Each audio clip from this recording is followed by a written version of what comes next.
She had always been the quiet one in the house, the girl who kept her thoughts folded neatly inside her like the corners of the old blankets she loved to sleep under. 12-year-old Alina rarely spoke unless someone asked her something directly, and even then her voice came out soft, as though she worried it might disturb the air around her. Her older sister, Miriam, was the loud one, the confident one, the one who made friends easily and walked through life as if she knew the answers before the questions even arrived. No one ever imagined that the bond between the two sisters would be tested by something as simple as a secret, one that Alina guarded so tightly it began to weigh on her small shoulders. For weeks, Miriam noticed little things. Alina waking up tired. Alina refusing to drink water in the evenings. Alina washing her own bedsheets before anyone woke up, as if she didn't want anyone to see something. At first Miriam teased her gently the way older sisters do, assuming it was just another phase. But the more she watched, the more she felt something wasn't right. There was fear in Alina's eyes, not the childish kind that disappeared after a few seconds, but the type that stayed, living quietly inside her. Their mother was strict and liked things done in a certain order. She believed discipline solved everything, and she didn't notice the subtle signs the way Miriam did. So when she found the damp sheet one morning, she looked at Alina with disappointment instead of concern. Alina lowered her head and apologized over and over again, promising it wouldn't happen again. The girl's small hands trembled as she tried to fold the sheet quickly, as if folding it fast enough could hide her embarrassment. Her mother only sighed and lectured her about responsibility, unaware of the silent tears forming in the girl's eyes. Miriam watched all of this from the hallway. Something inside her twisted painfully because she knew this wasn't about laziness or carelessness. This was fear. This was shame. Something deeper was going on. When she tried to talk to Alina, the little girl kept insisting she was fine. But Miriam had grown up with her, slept beside her, shared secrets in the dark. She could read her sister like a book whose pages she had turned 1,000 times. One night, long after their parents had gone to sleep, Miriam woke up to the soft sound of crying. It wasn't loud, it was muffled, desperate, the kind that only escapes when someone is trying very hard not to be heard. She sat up quietly and looked across the room. Alina was curled into herself, hugging her knees tightly, her face buried in them. The blanket beneath her was slightly damp again, and she was trying to hide it with shaking hands. Miriam got up and sat beside her without speaking. She didn't scold her or question her. She just placed a hand gently on Alina's back, waiting. It took several minutes before Alina finally lifted her face. Her eyes were swollen and glistening, and the fear inside them was enough to break anyone's heart. "I didn't mean to," she whispered, her voice cracking. "I didn't want Mom to find out again." Miriam wrapped her arms around her and whispered that it was okay. She had no intention of leaving her sister alone with her fear. She waited patiently, brushing Alina's hair back from her forehead until the little girl felt safe enough to continue.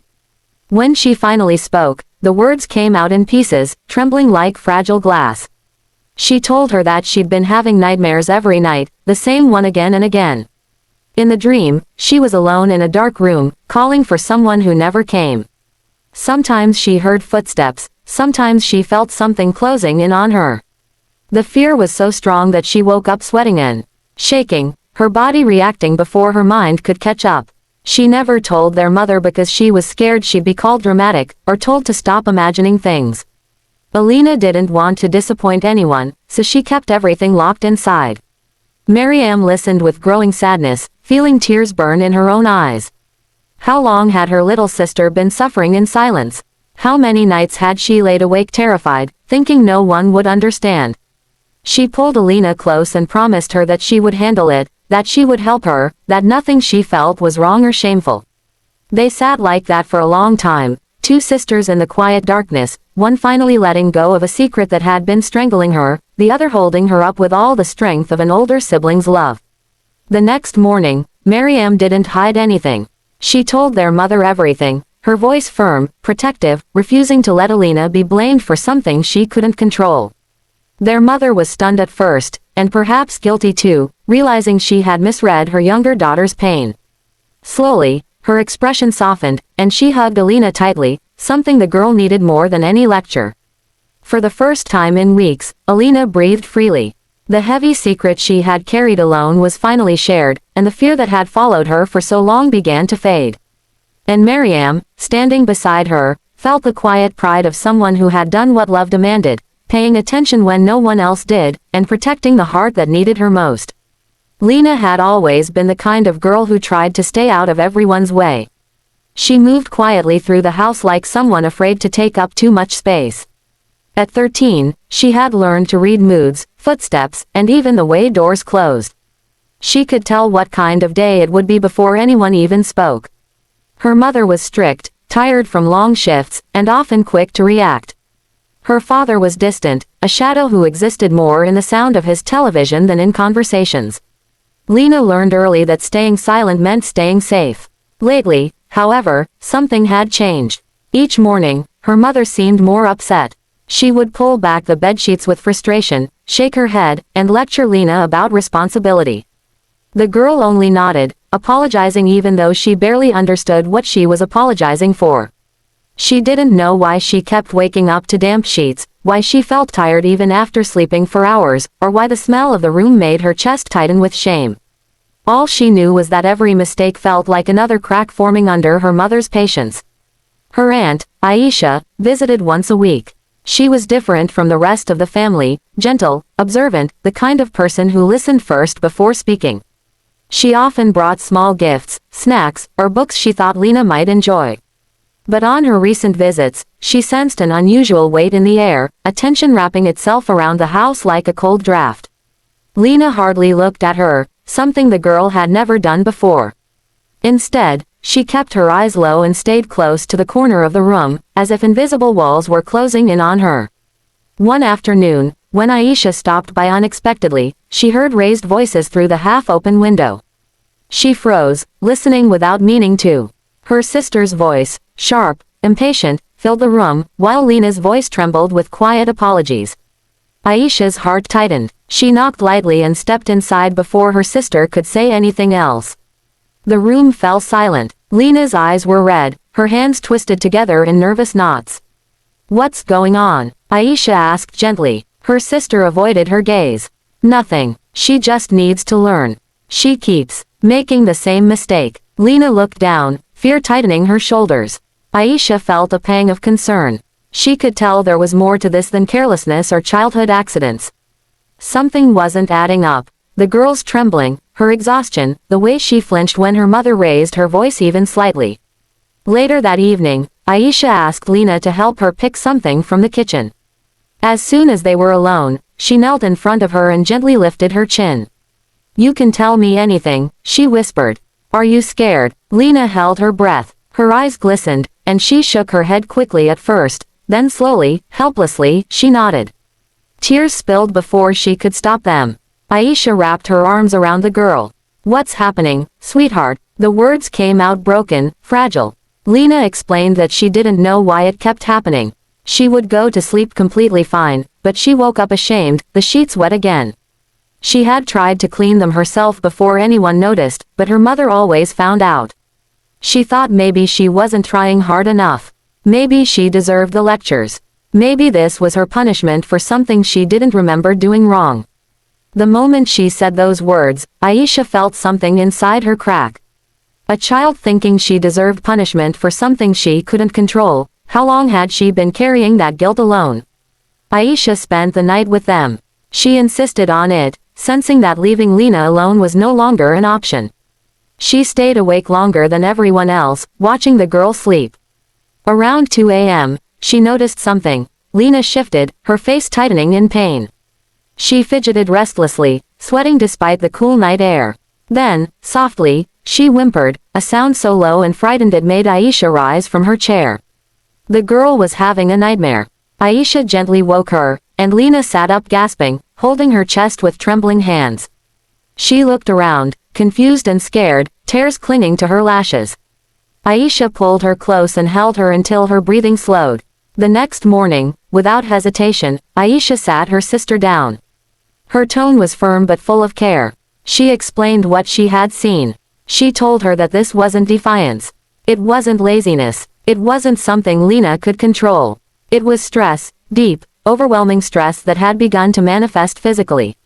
Children didn't wet the bed at this age without a reason, and the reason was not irresponsibility. It was emotional distress. Her sister sat in silence at first, guilt filling her eyes. She had been punishing her daughter for something she didn't understand, something she never bothered to look beyond. When she finally walked into Lena's room, she didn't lecture her. Instead, she hugged her tightly, surprising both of them. She apologized, an apology Lena never expected to hear. The girl melted into her arms, relief pouring out of her in quiet tears. With Aisha's help, the family made changes. More patience, more communication, fewer assumptions.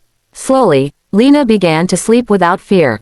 The nightmares faded. The accidents stopped. But what truly healed her was not the changes, it was the moment someone finally saw the truth she didn't know how to speak.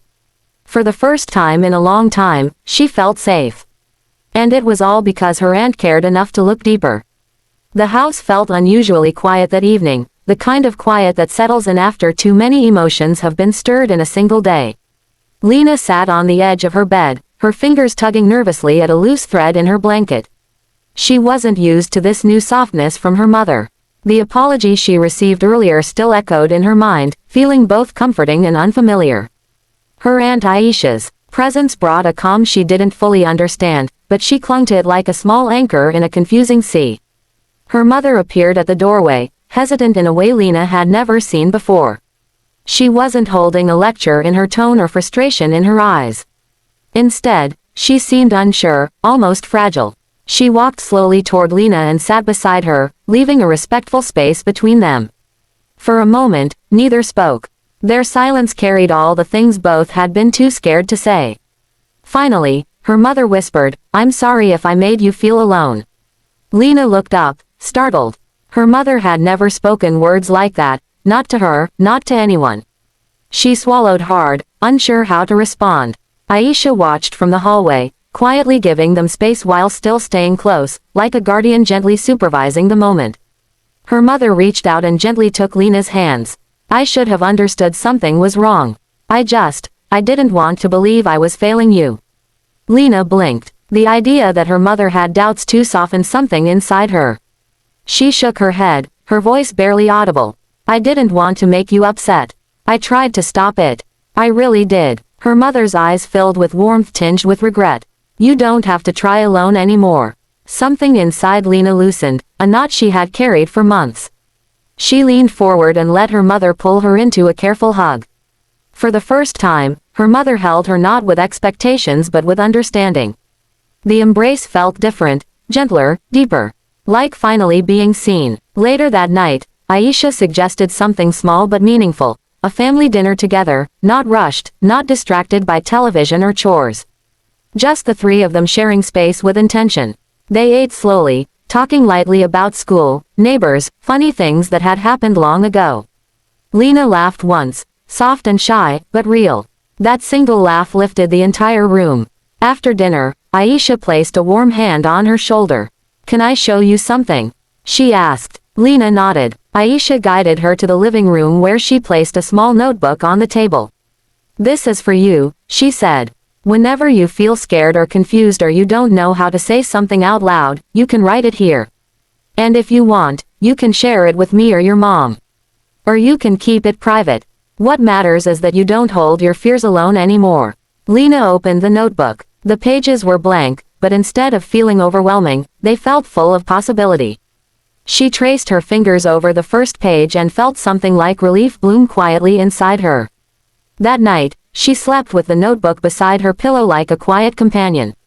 Her mother sat by her bed until she fell asleep, touching her hair gently the way she used to when Lena was much younger. Aisha stayed in the next room, ready if anything happened.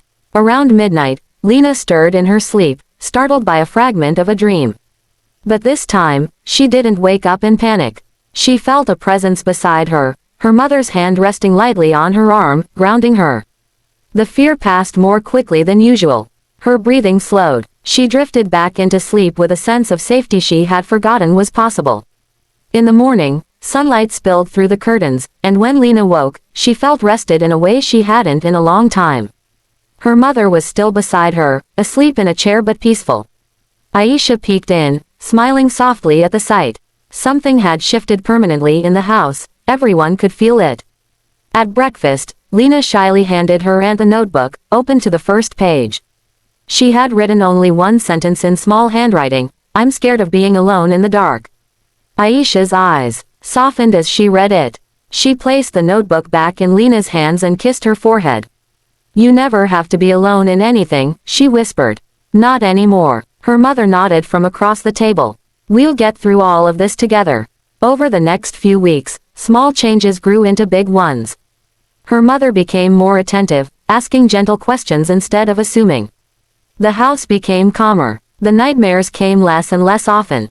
And each morning, Lena woke up dry, the fear slowly losing its grip on her.